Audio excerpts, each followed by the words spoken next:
अच्छा जी, अभी हैं हमारे साथ सबसे पहले बाबर शेख, उनसे हम आगाज़ करेंगे और अब हम बढ़ रहे हैं एक्सपीरियंसेस की सीरीज़ से, जो कि हमारा कोर एजेंडा है आज का सेशन कि आपने वाईएलसी से क्या सीखा और उसके मुतालिक आपका एक्सपीरियंस तजुर्बात कैसे रहे। ठीक है।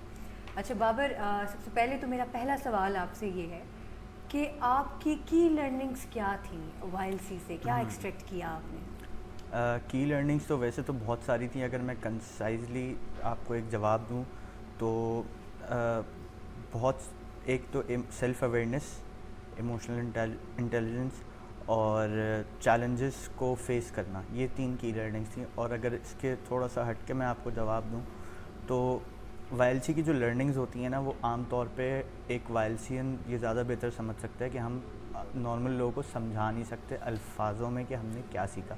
वो एक एक्सपीरियंस है, उसका एक अपना मज़ा है। जब तक वो एक इंडिविजुअल उसको एक्सपीरियंस नहीं कर लेता तो वो समझ नहीं सकता कि क्या लर्निंग हमने ली हैं वहाँ से, या हम क्या सीख कर आए हैं वहाँ से। ठीक है जी। अच्छा, अब सच्ची सच्ची बताइएगा कि जब वाईएलसी ज्वाइन किया था तो क्या दिमाग में आया था जिसकी वजह से आपने बोला कि ये मैंने करना है? मेरे पीयर ग्रुप में कुछ लोग थे जिन्होंने पहले वाईएलसी अटेंड करी हुई थी, तो उन बोलते थे वाईएलसी ये है, वाईएलसी वो है। तो मुझे हमेशा से शौक रहा है मोटिवेशनल सेशंस वगैरह अटेंड करने का, सेमिनार्स अटेंड करने का। तो लोग ये सब बेकार है, तुम वो अटेंड करो सब भूल जाओगे। तो वो उन्होंने एक इतनी ज़्यादा मेरे अंदर क्यूरियोसिटी इंक्रीज़ कर दी थी कि मैंने कहा ये तो करना चाहिए और ये करना है। और मैं आपको बताऊँ, बड़ा इंटरेस्टिंग सा मेरा एक्सपीरियंस रहा।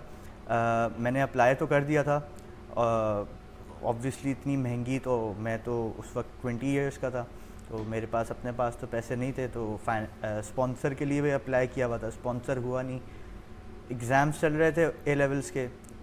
एग्ज़ाम वाले दिन मुझे कॉल आई आप लोगों की एक कॉल सेंटर से। उन्होंने बोला जी आपकी हो गई है स्पॉन्सरशिप और आप बस जो है दोपहर तक पैसे जमा करा दें इतने। वो मोर देन 80% मुझे स्पॉन्सरशिप मिल गई थी।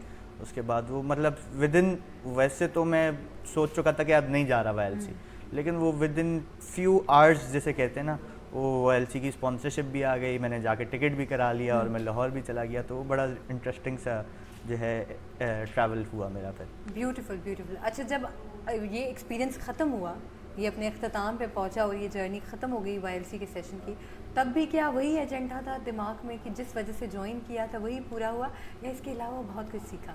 वही मैंने जैसे आपको पहले कहा कि वो एक्सपीरियंस तो एक बहुत ज़्यादा डाइवर्सिफाइड था। एक डाइवर्सिफाइड होता है, एक बहुत ज़्यादा डाइवर्सिफाइड है। वाईएलसी तो बहुत ज़्यादा डाइवर्सिफाइड था। तो वो क्यूरियोसिटी तो ऑब्वियसली जो है जिसे कहते हैं उसको हुई कि पता लगा कि क्या है। उसके अलावा भी बहुत सारी चीज़ें थी कि जो मतलब टेक आउट करी वाईएलसी से। ठीक है ठीक है। अच्छा, एक आखिरी सवाल आपसे पूछूंगी कि वाईएलसी के एक्सपीरियंस को आपने अपनी ज़िंदगी की मुश्किलात, जिसको आप चैलेंजेस या डिफ़िकल्टीज़ भी कहते हैं, उसको ओवरकम करने में कैसे प्रैक्टिकली यूज़ किया? वाईएलसी की लर्निंग्स को कैसे किया? सबसे पहले तो जो सिमुलेशंस हुई थी उनसे, जो जिसमें हमें आप हंगर बैंक्वेट और दूसरी वाली जो थी जिसमें हमारे हाथ वगैरह बांध देते हैं, तो उनसे बहुत सारी टेकिंग्स हुई थी कि जो है जो क्लासेस में डिवाइड कर दिया। ठीक है जी, अब we should be thankful to God कि जी ठीक है, हम अगर बी में हैं या ए में हैं या सी क्लास में हैं, जहाँ भी हैं वहाँ की अपनी प्रॉब्लम्स हैं, ए की अपनी प्रॉब्लम्स हैं। No one has chosen to be placed somewhere. तो एक वो था। उसके बाद जो है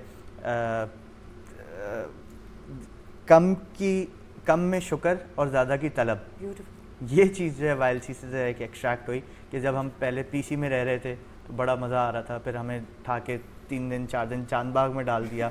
पीसी के बेड्स अलग थे, चांदबाग की जो चारपाइयाँ थी वो अलग थी। तो वहाँ पे जो है चांदबाग में भी शुक्र अदा कर रहे थे हम कि चलो ये तो है, और ज़्यादा की ख्वाहिश भी हमारे अंदर और ज़्यादा हो गई थी कि पीसी में दोबारा वापस जाएँ। तो ये ठीक है, बहुत शुक्रिया Babar, thank you so much.